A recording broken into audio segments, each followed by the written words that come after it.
Osun festival was a time of music, dancing, and joy. Villagers in bright, colorful clothes filled the square, drums beating and children laughing.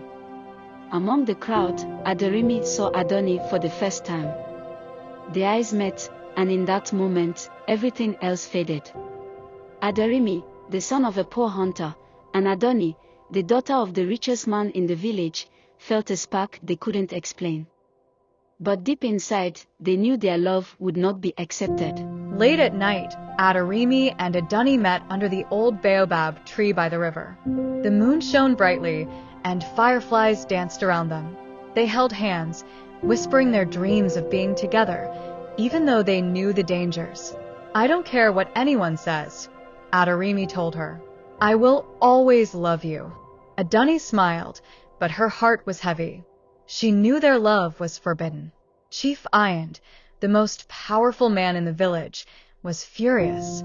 He stood in his big compound, holding his staff, glaring at his daughter. "You have brought shame to this family," he shouted. Adoni stood tall, though her voice trembled. "Father, I love him. Isn't love more important than hate?" Villagers gathered outside, whispering to one another, unsure if they should support the chief or the brave young girl. Aderimi walked through the forest, the morning mist swirling around him.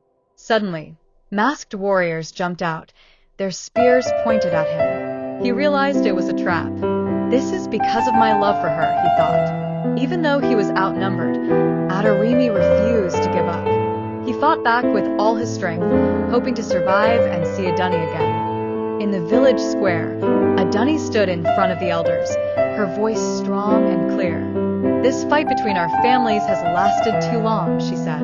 "It started because of lies and anger, not because of love. We must end this now." The crowd was silent, listening closely. Chief Aife lowered his head in shame, realizing his mistakes. Aderimi stood by Adoni's side, holding her hand.